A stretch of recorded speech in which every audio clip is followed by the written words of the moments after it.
Hello friends. Welcome to my channel Neon Forge. Today's topic is world's first sewer tunnel. To watch more videos on various topics, do click the subscribe and bell buttons of our channel Neon Forge. Let's get into the topic.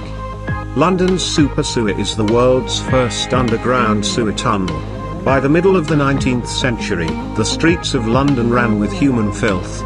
For centuries, the city had depended on a patchwork system of local waste disposal, relying on night soil collectors who would empty local cesspits, and on the city's old rivers, like the Fleet and the Tyburn, now little more than open sewers. The increasing use of the flushed toilet only made things worse, letting wealthy families dump their poo straight into the river. Most of the inhabitants' feces and urine was eventually dumped into the Thames, which also served as a source of water for drinking and washing. The Metropolitan Board of Works had wanted to improve London's sewers for years, but didn't have enough money. The summer of 1858 saw the Great Stink overwhelm London. The hot weather exposed the rotting human effluent and industrial waste polluting the water of the Thames. Waterborne diseases like cholera and typhoid fever swept through the population. It was believed that the smell itself, or miasma, spread these plagues, and those who could afford to fled the stinking city. Such was the overpowering smell from the Thames, the curtains of the Houses of Parliament were soaked in chloride of lime in a vain effort to block out the smell. It is no surprise that a bill was rushed through Parliament and became law in just 18 days, to provide more money to construct a massive new sewer scheme for London. The Times newspaper said that members of Parliament had been forced by sheer stench to solve the sewer issue. What was the solution? The cost would be enormous.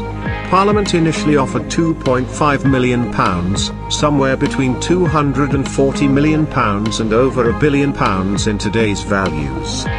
Bazalgette carefully reviewed 137 different proposals to handle the poo problem.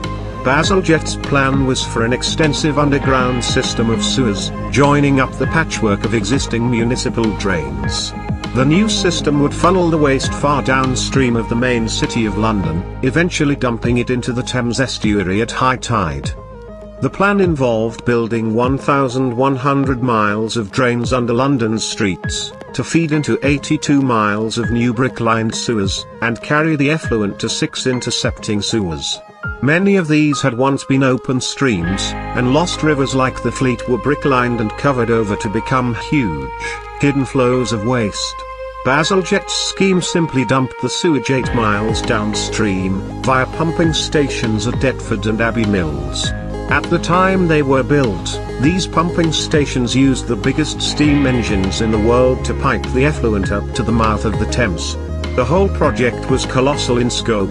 It required 318 million bricks and 670,000 cubic meters of concrete.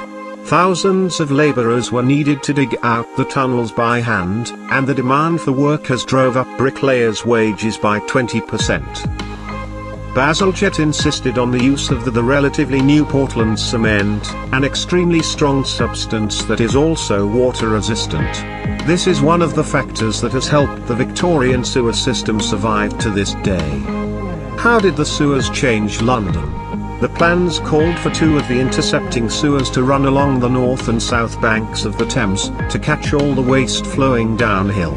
This gave an opportunity to build large new embankments along the river, encasing the sewer pipes and also an underground tube line. These new stone constructions narrowed the river, reclaiming about 22 acres of land from the Thames. The Victoria, Chelsea and Albert embankments were all designed by Bazalgette.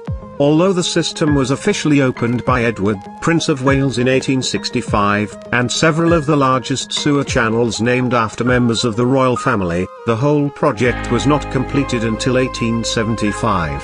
By then, it could carry 2 billion litres of waste every day, enough to keep running even as the population of London exploded.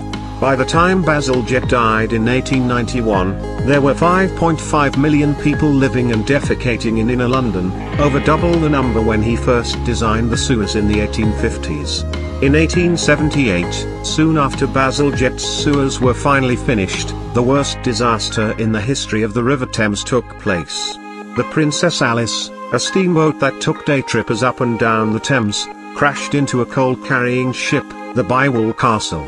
The Princess Alice sank in 4 minutes, and over 600 passengers were pitched into the Thames, just downstream of Bazalgette's 2 pumping stations. Just an hour before the disaster, they had pumped 75 million gallons of raw sewage into the river, making the water black and poisonous. Of the 130 survivors pulled out of the Thames, several died from having ingested the liquid waste. The tragedy encouraged the development of sewage treatment plants, to help reduce the amount of pure effluent dumped into the Thames. The Victorian brick-lined tunnels are still the basis of London's sewer system even today, thanks to Joseph Bazalgette's foresight. Alternative proposals for the metropolitan sewers proposed narrow-bore pipes, which would have been big enough to carry away the waste of the population of London in the 1850s. By contrast, Bazalgette insisted not only on large tunnels, but doubled their proposed size to accommodate the growth of the city. Of course, in the dirty 21st century, we're putting new strains on Bazalgette's greatest work. Some of the sewers have been blocked by Fatbergs. These are sticky conglomerates of discarded cooking oil, wet wipes, condoms and poo. In 2017, the Whitechapel Fatberg was the largest ever discovered, anywhere in the world. Its last remaining fragments are now in the Museum of London collection. More people live in London than ever before, and during periods of heavy rainfall, the combined waste and water still gets dumped straight into the Thames.